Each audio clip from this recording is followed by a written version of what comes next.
नमस्कार। चर्चा में आपका स्वागत है। मैं हूं शिव मिश्रा। आज 6 दिसंबर है। आज ही के दिन 1992 में अयोध्या में राम मंदिर पर जो विवादित ढांचा खड़ा था उसका विध्वंस हो गया था, उसे गिरा दिया गया था। और इसलिए पक्ष और विपक्ष के लोग 6 दिसंबर को उसकी बरसी के रूप में मनाते हैं। इसमें हिंदू तो कम, लेकिन कट्टरपंथी मुस्लिम ज्यादा शामिल रहते हैं, जो हर वर्ष बाबरी मस्जिद विध्वंस के नाम पर अराजकता फैलाने की कोशिश करते हैं। और वही इस वर्ष भी हुआ। इससे पहले कि हम आगे बढ़ें, आपसे अनुरोध है कि अगर आपने ये चैनल सब्सक्राइब नहीं किया है तो कृपया सब्सक्राइब करें, वीडियो को लाइक करें और इसे फॉरवर्ड करें। शुरुआत करते हैं असदुद्दीन ओवैसी से, जिनके ऑफिशियल ट्विटर हैंडल से एक वीडियो पोस्ट किया गया है। सबसे पहले आप इस वीडियो को देखिए।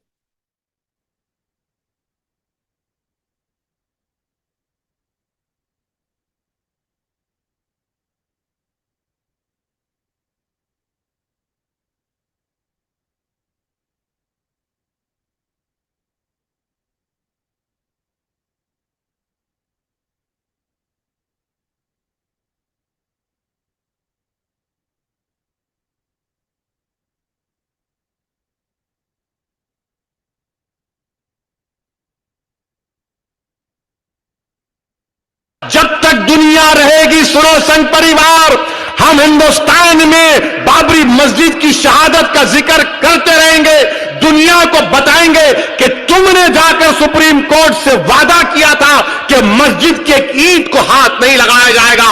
तुम्हारे लोगों ने मस्जिद को शहीद किया और हमारी मस्जिद जो 550 साल से वहां पर थी, जहां पर हमने हैया अल सलाह और हैया अल फलाह की सदाएं दी, तुमने मस्जिद को शहीद किया और मोमेंटो के तौर पर तुमने ईंट को उठाकर लेकर गए। हम अपने बच्चों को सिखाकर जाएंगे इस दुनिया से।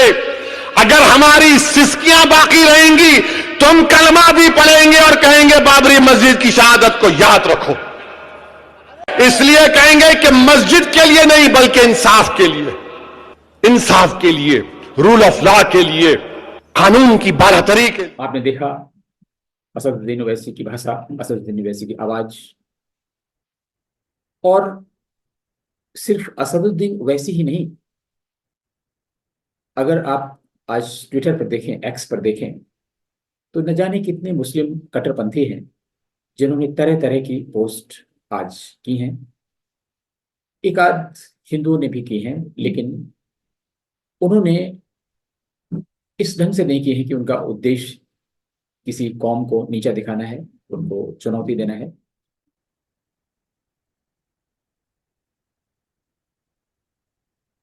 ये एक ट्वीट है जिसे दूरदर्शन के पत्रकार अशोक श्रीवास्तव ने शेयर किया है।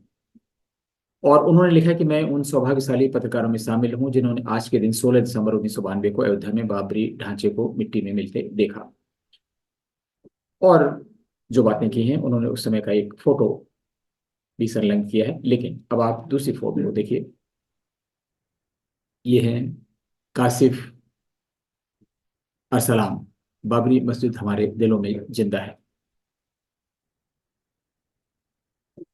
हमने मक्का फतेह किया है, बाबरी भी करेंगे। हमने मक्का भी फतेह किया है, बाबरी भी फतेह करेंगे। इसका हम लोग बाद में विश्लेषण करेंगे। आपने असदुद्दीन ओवैसी का देखा, और इसी तरीके से एक है अशरफ हुसैन। ये सभी हैं और इन्होंने फोटो पोस्ट की है। ऐसे बहुत से लोग हैं और जिन्होंने इस तरह की चीजें की हैं।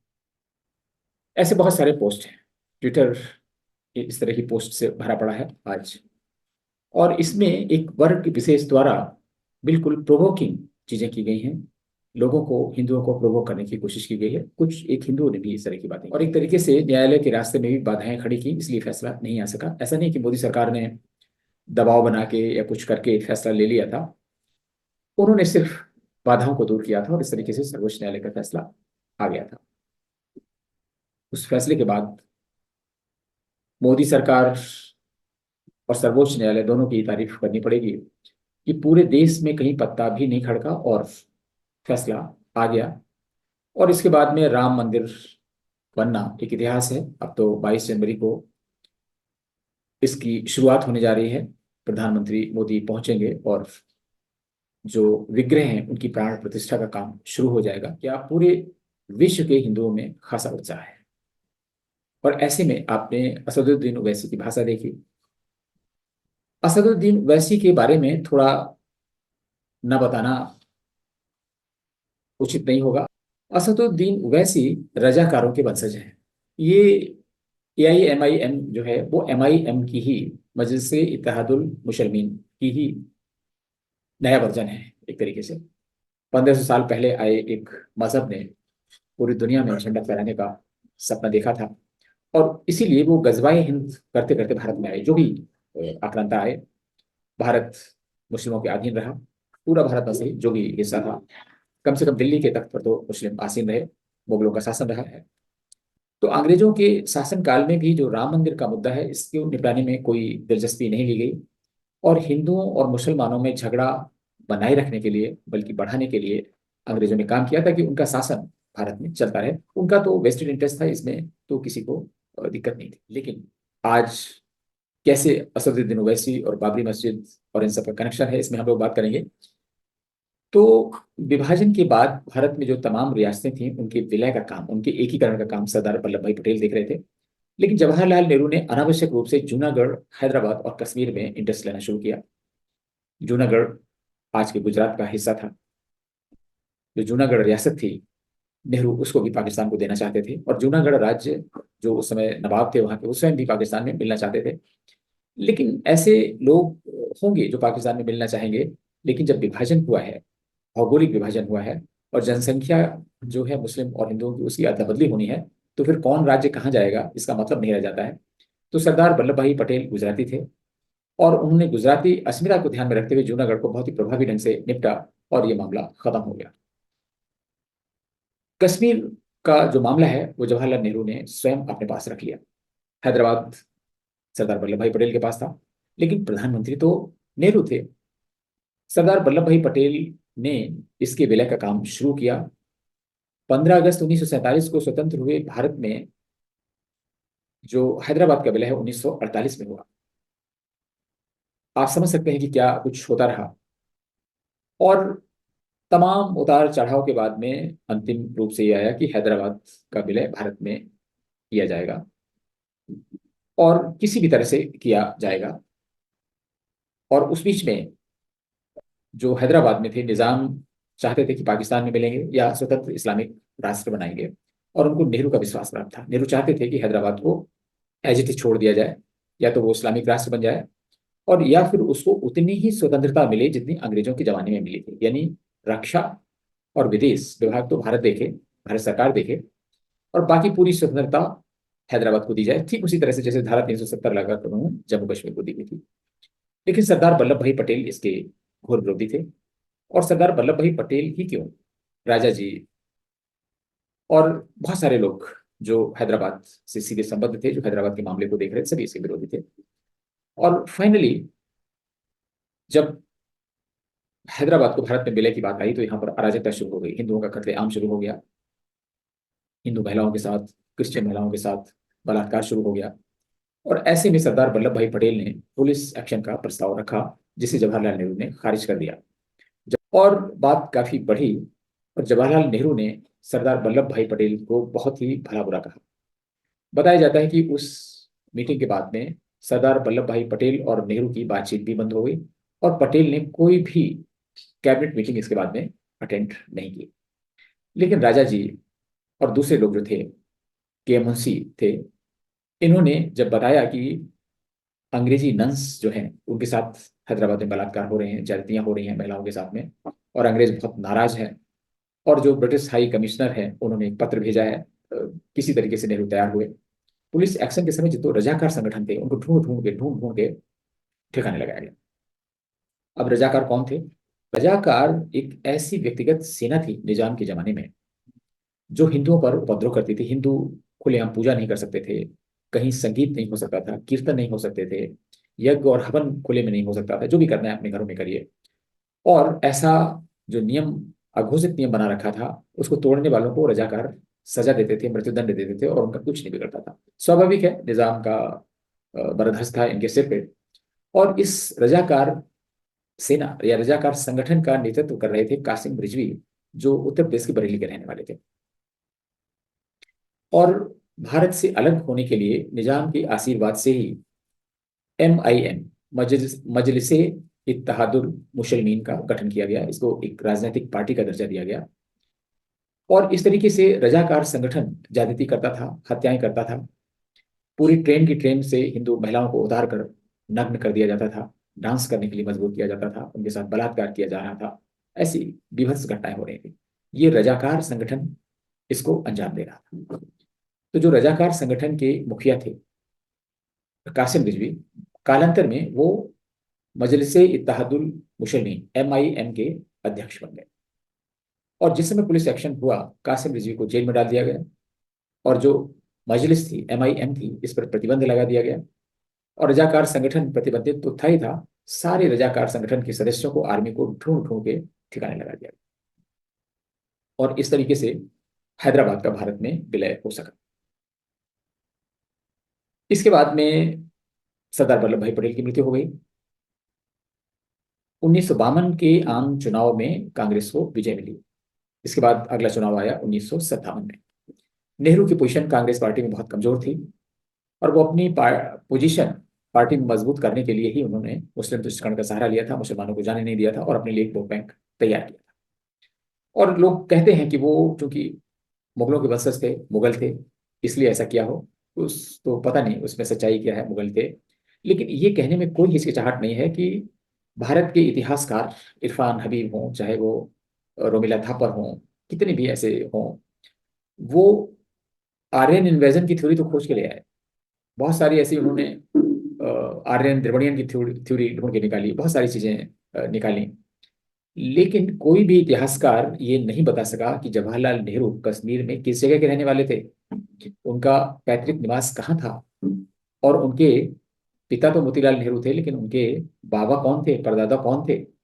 इतने बड़े महापुरुष हो गए जवाहरलाल नेहरू, तमाम उन पे किताबें लिखी गई, तमाम रिसर्च हुई, आज तक कोई बताने की स्थिति में नहीं है कि जवाहरलाल नेहरू के बाबा कौन थे, दादा कौन थे, उनके परदादा कौन थे, और कश्मीर के किस हिस्से में, किस शहर में, किस गांव में, कहाँ के रहने वाले थे, कोई नहीं जानता।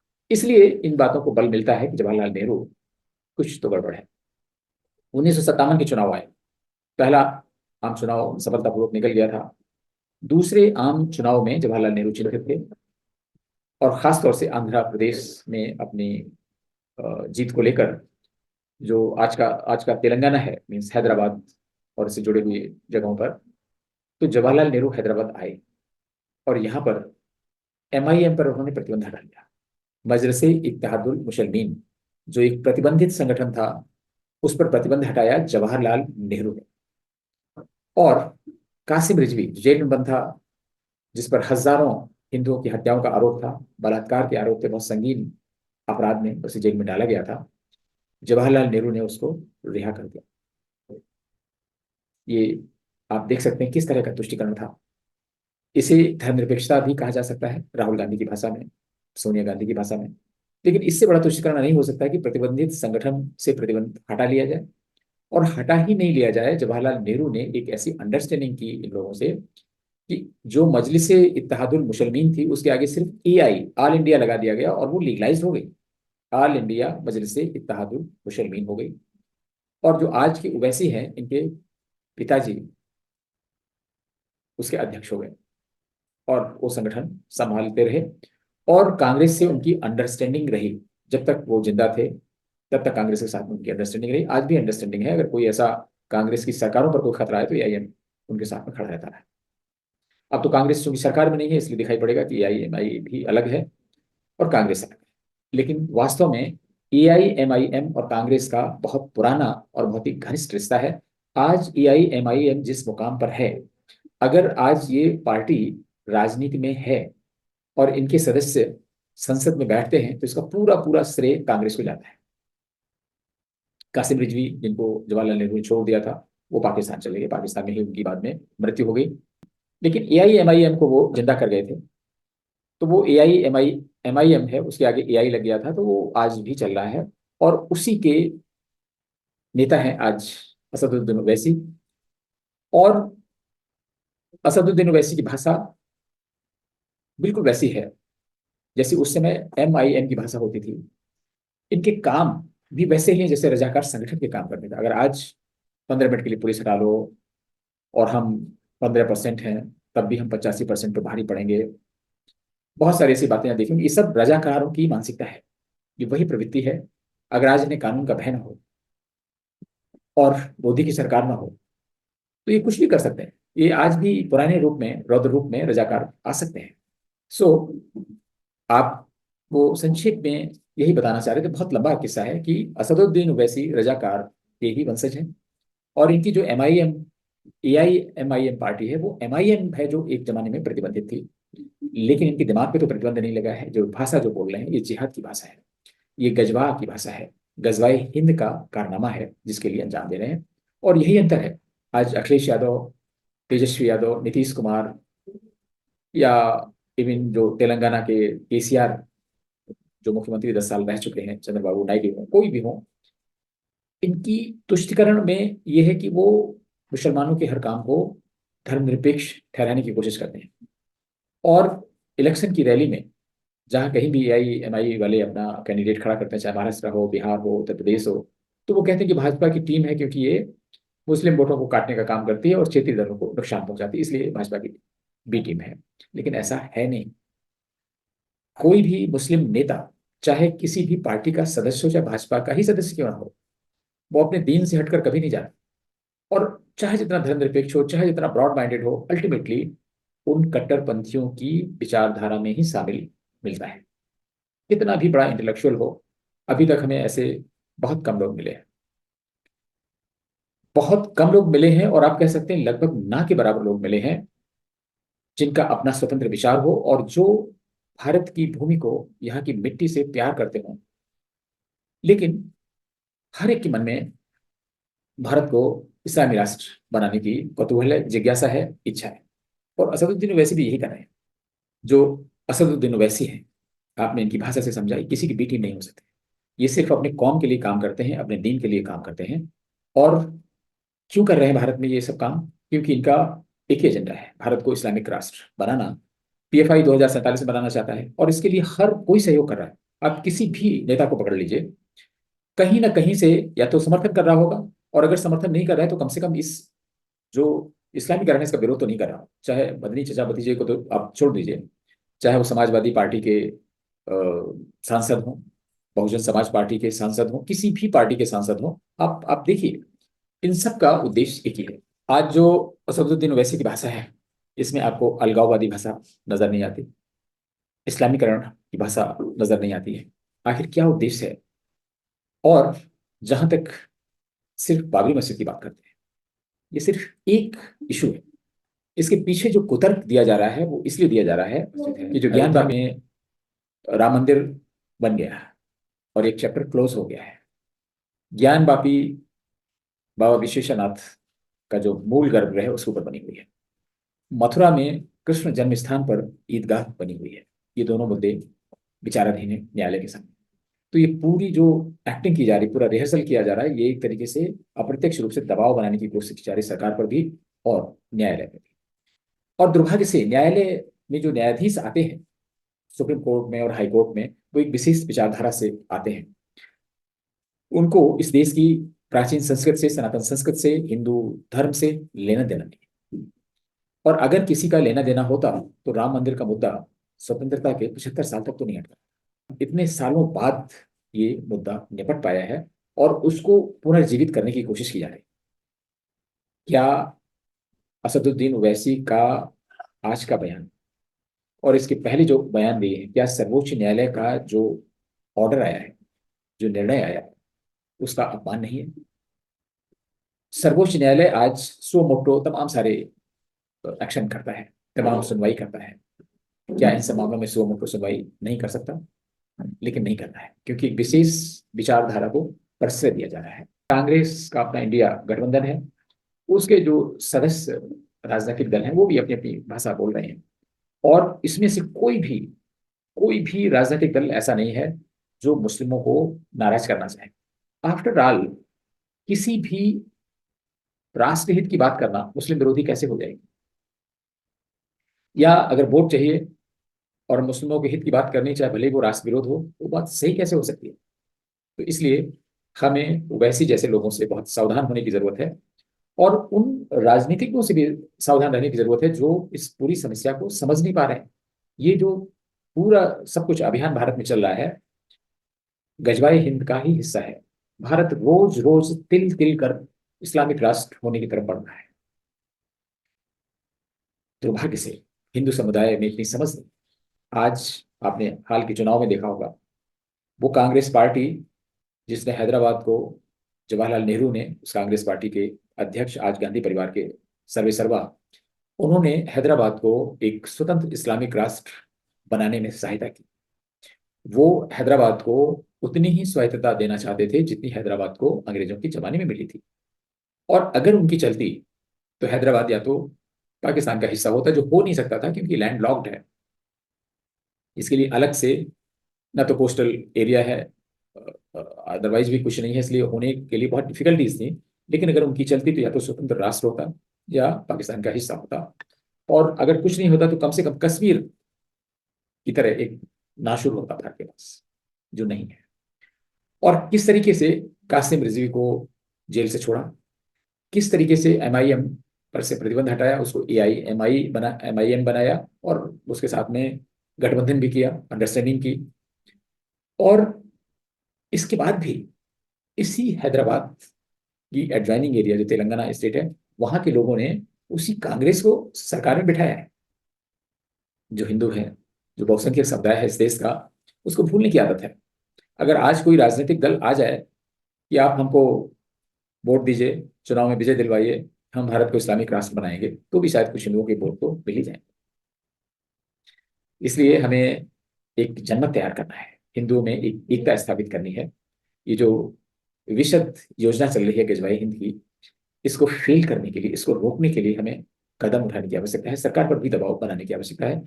सरकार, मोदी सरकार कुछ ना कुछ काम तो कर रही है, जितना करना चाहिए उतना नहीं कर रही है, लेकिन फिर भी अगर कांग्रेस होती तो जो गजवाई हिंद का प्लान है वो काफी आगे बढ़ चुका होता। इस बात को हमें समझना होगा, और सभी जो देशभक्त लोग हैं उनको इस बात को समझाना भी होगा। अन्यथा इस राष्ट्र की उम्र कितनी बची है कहा नहीं जा सकता है। अगर हिंदू सोता रहा तो ये देश नहीं बचेगा। इसलिए जागिए और समझिए लोग क्या कर रहे हैं, और ऐसे राजनेताओं से बिल्कुल दूर होने का समय आ गया है जो बहुसंख्यक लोगों के हितों की बात नहीं करते हैं, जो देश की एकता और अखंडता की बात नहीं करते हैं। और बिल्कुल आप समझ लीजिए, जिस किसी ने भी सनातन संस्कृति का विरोध किया, भारत की प्राचीन उपलब्धियों को नकारने का काम किया, हिंदू धर्म का विरोध किया, आप बिल्कुल समझ लीजिए कि इस देश को वर्तमान स्वरूप में नहीं रखना चाहता है। इसको निश्चित रूप से इस्लामिस्ट लोगों को, इस्लाम पंथियों को सौंपना चाहता है। और तिल तिल कर आज जो राष्ट्र बन रहा है वो कहीं एक झटके से इस्लामिक राष्ट्र बन जाए, इस चीज का ध्यान रखना। नमस्ते। फिर किसी ज्वलंत मुद्दे पर आपसे बात होगी, तब तक के लिए आगे।